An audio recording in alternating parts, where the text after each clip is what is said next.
వ్యవసాయానికి కావలసిన పెట్టుబడికి డబ్బు సహాయం కోసం రామయ్య వద్దకు వచ్చాడు. మల్లికార్జున కష్టపడి వ్యవసాయం చేస్తానంటున్న ఆ యువకుడి మొహం వైపు తేరిపారా చూశాడు. మంచి అందగాడు, ఇంకా పెళ్లి కాలేదు, కాని బుగ్గపైన శనగ గింజంత మచ్చ ఉంది. రామయ్య ఇలా ఆలోచిస్తున్నంతలో ఆ యువకుడు అక్కడ నుండి లేచి గబగబా వెళ్లిపోయాడు. అది చూసి రామయ్య చాలా ఆశ్చర్యపోయాడు. డబ్బు సహాయం కోసం వచ్చాడు, ఇద్దామనుకునేంతలోనే హఠాత్తుగా లేచి వెళ్లిపోయాడు. ఎందుకు వెళ్లిపోయాడు అని ఆలోచించసాగాడు. ఆ యువకుడు వెళ్లిన వైపే రామయ్య వెళ్లాడు. కాని ఎక్కడ చూసినా ఆ యువకుడు కనిపించలేదు.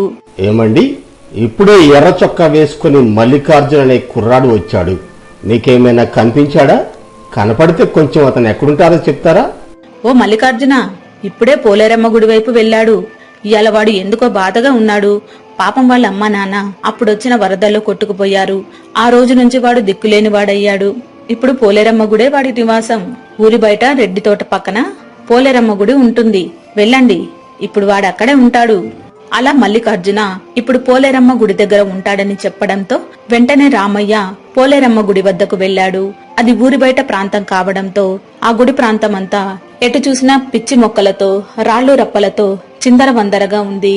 అక్కడ ఒక మర్రి చెట్టు తన ఊడలతో జడలు విప్పుకుని ఉగ్ర రూపంలో ఉంది. ఆ చెట్టు కింద ఒక మహిళ పొయ్యి ముందు కూర్చుని వంట చేస్తూ కనిపించింది. అమ్మా, ఎవరు నీవు? నిన్ను చూస్తుంటే చాలా ఆశ్చర్యంగా ఉంది.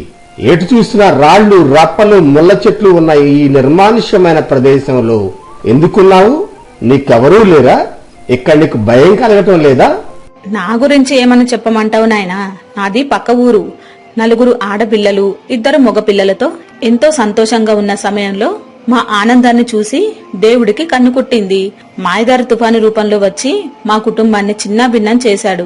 దిక్కు మొక్కు లేని వాళ్లకు పోలేరమ్మే దిక్కు అన్నట్టు ఈ గుడి దగ్గర ఇస్తరాకులు కుట్టుకుంటూ కాలం వెళ్లదీస్తున్నాను. నాతో పాటు మల్లయ్య కూడా ఇక్కడే ఉంటున్నాడు. పరధ్యానంగా ఏదో ఆలోచిస్తూ ఉంటాడు. ఆ మహిళ చెప్పింది విన్న రామయ్య మనస్సుకు ఏదో తెలియని దుఃఖం కలిగింది. మనుషులను పుట్టించి ప్రేమలు, బంధాలు, మమకారాలు అంటూ మనుషులను మాయ చేసి తిరిగి ఒంటరి వాళ్లను చేసి మనుషుల జీవితాలతో ఆడుకుంటున్న దేవుడిపై కోపం వచ్చింది. అలా ఆలోచించుకుంటూ గుడివైపు చూశాడు. పోలేరమ్మ గుడి అంతా రాయి మీద రాయి పెట్టి నిర్మించినట్టు కొన్ని రాళ్లు విరిగిపోయి ఉన్నాయి. ఆ భయానక వాతావరణాన్ని చూసి రామయ్యకు కొంచెం భయం, ఆశ్చర్యం కలిగింది. అసలు ఇలాంటి నిర్మానుష్య ప్రదేశంలో మల్లికార్జున ఒక్కడే ఎలా ఉంటున్నాడని ఆలోచిస్తూ గుడి వద్దకు వెళ్లి లోపలికి చూశాడు. అమ్మవారి విగ్రహం ముందు ఏదో ఆలోచిస్తూ మల్లికార్జున కనిపించాడు. మల్లికార్జున, నేటి సమాజంలో యువకులంతా చేస్తున్న వ్యవసాయాన్ని, పల్లెల్ని వదిలి పట్నం వెళ్లిపోతున్నారు.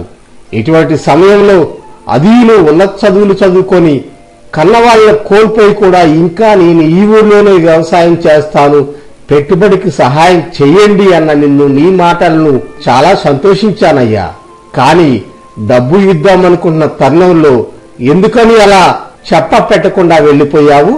అయినా ఇంతటి భయానిక వాతావరణంలో ఒంటరిగా ఎలా ఉంటున్నావు? ఏం చెప్పమంటారు, అందం ఉండి మొహం మీద మచ్చ నన్ను నిరంతరం దిగులు గురి చేస్తుంది. నా మొహం నాకే అసహ్యంగా కనిపిస్తుంది.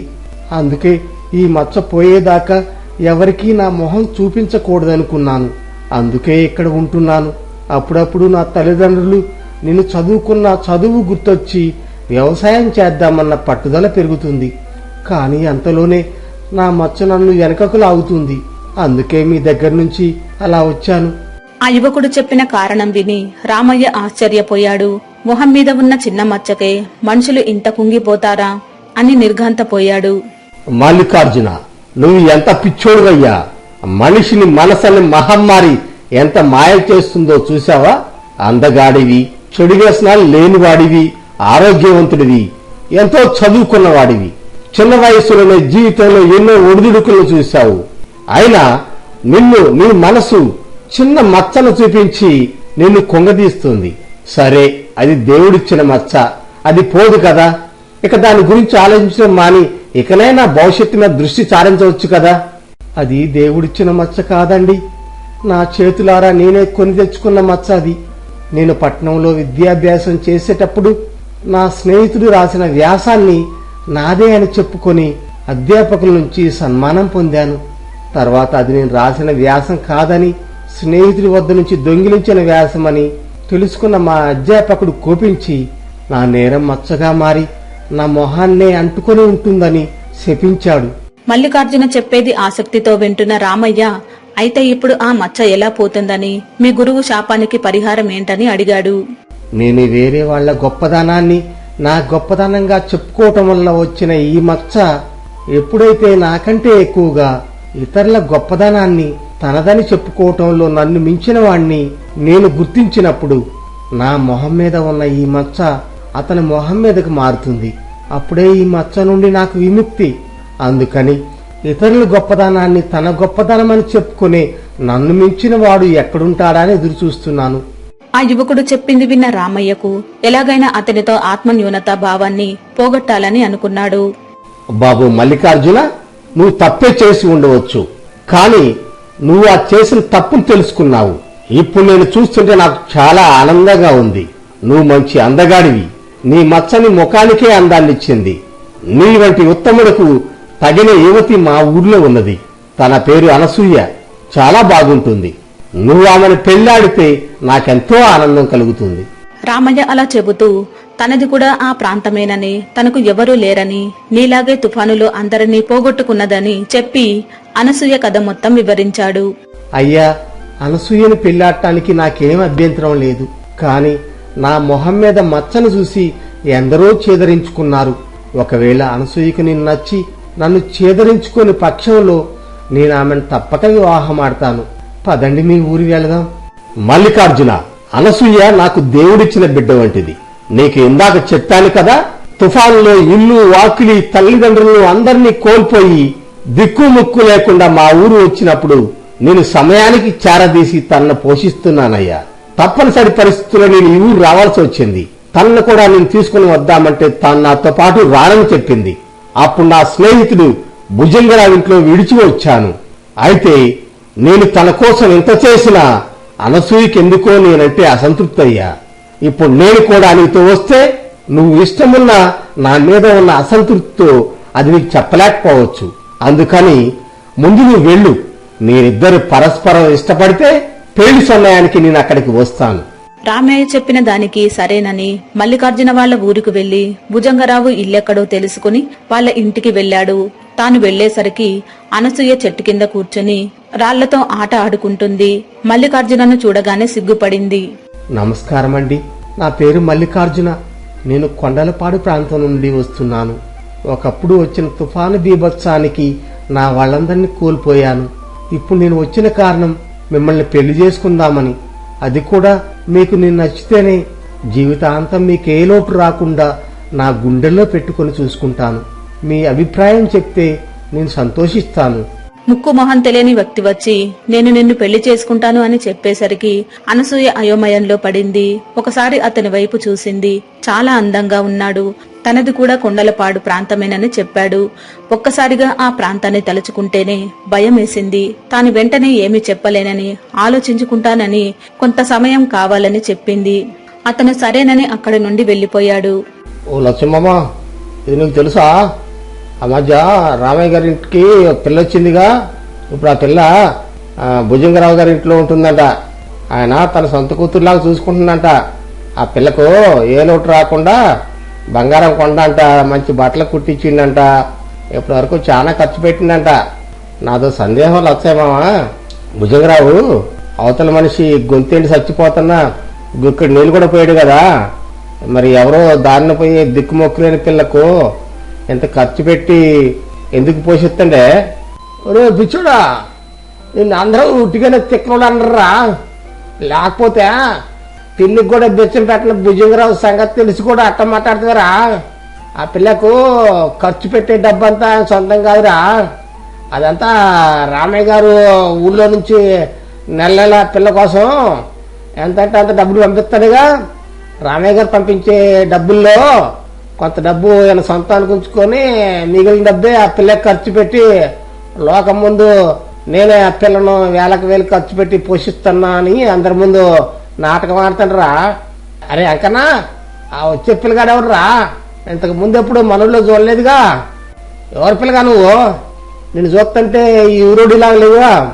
ఆ వ్యక్తి అలా అడిగేసరికి మల్లికార్జున ఒక పని నిమిత్తం ఈ ఊరు వచ్చానని, పని పూర్తి కాలేదని, ఆ రాత్రి ఉండాల్సి వస్తుందని, ఈ ఊళ్ళో ఏమైనా సత్రాలు ఉంటే చెప్పమని అడిగాడు. ఓ అట్నా, మరి మా ఊళ్ళో సత్రాలే లేవుగా. ఇంతకు ముందు రామయ్య గారని ఒక మంచి ఆయన ఉండేవాడు. ఇప్పుడు ఆయన వేరే ఊళ్ళు ఉంటాడులే. మరి ఇప్పుడు ఎక్కడ ఉంటావా నువ్వు? పని చెప్పిలుగా, ఆ సాయికి పోతే గుడి వస్తుంది. ఈ రాత్రికి ఆ గుళ్ళో పడుకో. మరి అన్నం కావాలి గట్ట. సర్లే, అన్నం దుప్పటి నేను గుడికాడికి తీసుకొస్తలే గాని. మరి ఇంకా నువ్వు ఇవాళ మీ ఇంట్లో ఏం కూర చేశారా? అనికల మా ఇంట్లో కూర కూడా తెత్తగానే నువ్వు మీ ఇంట్లో కూర కొంచెం తీసురా. పాప మా పిల్లగాడిని చూస్తే బాగా బతికినోడు లాగుండు.